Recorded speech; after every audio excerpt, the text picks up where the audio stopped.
nderuar punonjës të medjave dhe të kabinetit qeveritar, të dashur qytetar. Javën që shkoi e mbyllëm me një seri lajmesh të mira për Republikën dhe qytetarët. Pas miratimin qeveri dhe ratifikimin në kuvend, Komisioni Evropian nisi transferimin e mjeteve në vlerë prej 61.8 milion euro si parafinancim për Republikën e Kosovës në kuadër të planit të rritjes. Tashmë në buxhetin e shtetit janë bartur 28.74 milion euro në formë kredie, ndërka që pjesa tjetër e parafinancimit në vlerë prej 33.04 milion euro do të kalojë nëpërmjet kornizës investuese për Ballkanin Perëndimor apo WBIF siç njihet me shkurtesë, e prej tyre 17.73 milion euro janë grante, ndërka që 15.31 milion euro të tjera janë kredi. Pra krahas mbështetjes direkte buxhetore, këto mjete do të investohen në projekte konkrete infrastrukturore nëpërmjet kësaj kornizës investuese për Ballkanin Perëndimor. Projekti në vlerë për 9.3 milion euro për rrjetin e transmisionit së bashku me Bankën Gjermane për Zhvillim është nga të parët të cilët do të financohen. Por parafinancimi përbën vetëm 7% të totalit prej 882.6 milion euro, të cilët Bashkimi Evropian i ka vënë në dispozicion për Kosovën në kuadër të planit të rritjes. Në hapin e radhës, pas përmbushjes së disa veprimeve dhe reformave, përfitojmë deri 9 milion euro, por duhet bërë miratimi para fundit muajit qershor i disa prej ligjeve që veçse i kemi proceduar dhe të tjerëve të cilët do t'i procedojmë kuvend sot dhe në mbledhjet e radhës. Andaj, teksa falenderojmë deputetët për angazhimin dhe kontributin e tyre, kërkojmë që pa humbur kohë të vijojmë me trajtimin me prioritet të lartë dhe miratimin e projektligjeve, të cilat përveç se e përmirësojnë infrastrukturën ligjore, i sjellin vendit dhe qytetarëve edhe përfitime financiare me projekte të rëndësishme. Të dashur qytetar, miratimin në shqyrtim të parë i projektligjit për byron shtetërore për verifikimin dhe konfiskimin e pasurisë së pajustifikueshme, padyshim që përbën një lajm shumë të mirë për vendin tonë dhe drejtësinë. Për këtë falenderojmë të gjithë deputetët të cilët në seancën plenare votuan për. Por që institucioni përkatës, pra byroja, të jetësohet e të nisë punën, është i domosdoshëm miratimi i këtij projektligji edhe në shqyrtim të dytë, përkatësisht lexim dytë. E dim që emri i ligjit ka trazuar shumë kë, prandaj kundërshtimet kanë qenë të mëdha, madje edhe të mbështjellura si ankesa në gjykatën kushtetuese. Vazhdojnë të jenë ende të mëdha, por ne nuk mund dhe nuk do të ndalemi. Do të jetësojmë këtë zotim, byroja do të bëhet sepse me të përfundimisht merr fund ajo parolla që kur nuk do të duhet na përsëritej në të ardhmen, rroga e vogël, fitimi i madh. E kemi thënë edhe më herët, pasuria e fituar në mënyrë të palegjshme kur nuk është as private e as legjitime, sepse ajo kur nuk është fituar.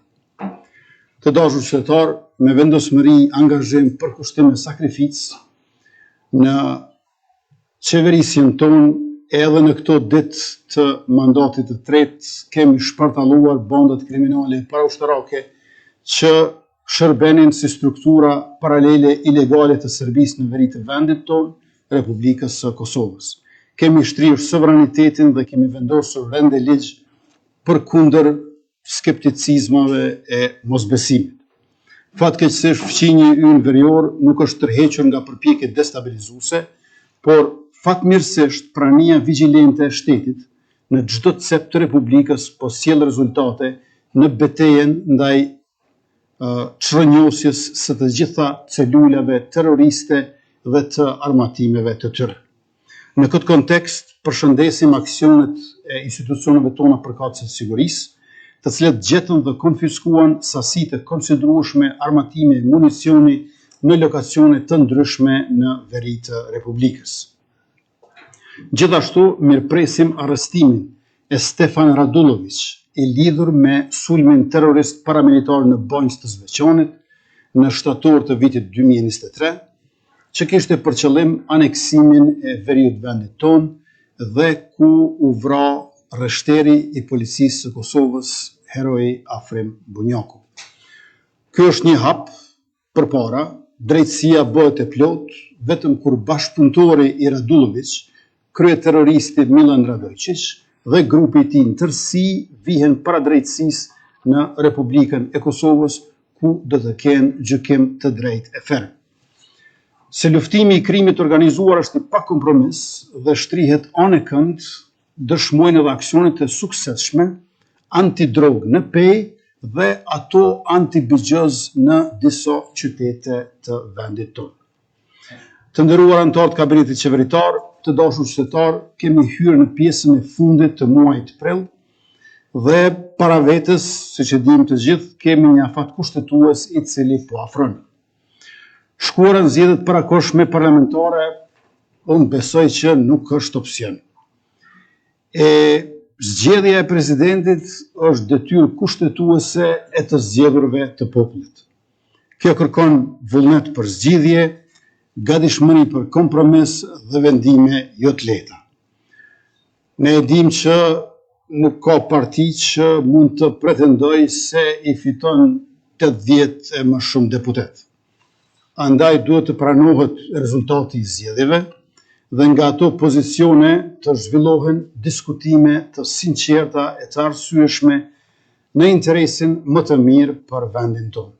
Ne jemi të hapur për zgjidhje e cila i përgjigjet vullnetit qytetar. Shteti ynë ka nevojë për stabilitet institucional, veçmas në këtë kohë të trazuar nga zhvillimet e tensionet gjeopolitike. Por përtej kësaj ka nevojë për një stabilitet dhe parashikueshmëri, sepse qytetarët kanë bërë zgjedhjen e tyre me 28 dhjetor, pra para vetëm 113 ditësh. Qytetarët votuan për 4 vjet dhe në përputhje me vullnetin e tyre, së shpejti do ta sjellim për miratim programin qeverisës 2026-2030. Jemi të bindur që një cikël i ri zgjedhor nuk sjell ndryshimet në anë rezultat, por mund t'i vonoj punët e mira dhe të na humbas mundësi e fonde, si dhe të krijoj shpenzime të tjera të panevojshme, duke filluar nga së paku 10 milion euro për KQZ. Të nderuar kolegë nga kabineti qeveritar, sot në rendite kemi plot 24 pika, përfshirë procedimin për ratifikim në kuvend të disa marrëveshjeve ndërkombëtare dhe amandementimin e atyre ekzistuese, si dhe miratim të nismave për lidhje të marrëveshjeve të reja ndërkombëtare. Kemi edhe disa projekt ligje të rëndësishme, nga të cilat, siç thash edhe më herët, përfitimi është i dyfisht, infrastrukturë ligjore me standardet e Bashkimit Evropian dhe mjete financiare nga plani i rritjes. Duke mos dashur që t'y marr kohë edhe më shumë, me qenë se kemi një ditë të ngjeshur me takime aktivitete, ju ftoj që ta nisim me njëherë rendin e ditës në mbledhjen e 11 të qeverisë sonë të paraparë për sot. Ju faleminderit. Pika e parë është shqyrtimi i propozim vendimit për aprovimin e ekstraktit të proces verbali dhe transkriptit të mbledhjes së 7 qeverisë së Republikës Kosovës dhe ekstrakteve të proces verbaleve të mbledhjeve të 9 dhe të 10 elektronike korresponduese të qeverisë së Republikës Kosovës. Të nderuar kolegë, këto ekstrakte u janë shpërndarë në linkun e materialeve të mbledhjes së 11 të qeverisë. Nëse nuk keni ndonjë vërejtje, ju ftoj për miratim. Kush është për? Faleminderit, kundër nuk ka, abstenim nuk ka, konstatojmë që miratohet. Pika e dytë është shqyrtimi i projekt ligjit për ratifikimin e amandamentit numër 2 të marrëveshjes financiare ndërmjet Republikës Kosovës dhe Bashkimit Evropian për programin IPA 2020. Të nderuar kolegë, ky amandament mundëson zgjatjen e afatit për kontraktimin e projekteve të financuara nga Bashkimi Evropian për edhe 3 vite shtesë. Kjo është thelbësore për të siguruar realizimin e projektit ngrohjes qendrore në Prishtinë në vlerë prej 17,6 milion euro grant. Vendimi garanton që fondet e Bashkimit Evropian të mos humbasin dhe të përkthehen në investime konkrete për qytetarët. A e do fjalën dikush për diskutim? Ju ftoj për miratim, kush është për? Faleminderit, kundër s'ka, abstenim s'ka, konstatojmë që miratohet. Pika e tretë është shqyrtimi projekt ligjit për ratifikimin e amandamentit nr. 1 të marrëveshjes financiare ndërmjet Republikës së Kosovës dhe Bashkimit Evropian për programin IPA 2019, pjesa e dytë, objektivi i parë. Të nderuar kolegë të kabinetit qeveritar, zgjatja e afatit të implementimit e parapar me këtë amendament siguron përfundimin e plot të programit Young Cell Scheme. Ky program përmes sigurimit bursave për të rinjt për studime master në Shtetet e Bashkimit Evropian përgatit dhe integron profesionistë të rinj në administratën publike, duke i rritur kapacitetet profesionale të shtetit tonë. Në këtë mënyrë, investimi në dije dhe përvojë ndërkombëtare kthehet drejt për drejt në forcim të institucioneve dhe në funksionim sa më të mirë të tyre e në shërbim sa më cilësor për qytetarët. Nëse nuk e don fjalën dikush për diskutim, ju ftoj për miratim, kush është për? Faleminderit, kundër nuk ka, abstenim nuk ka, konstatojmë që miratohet.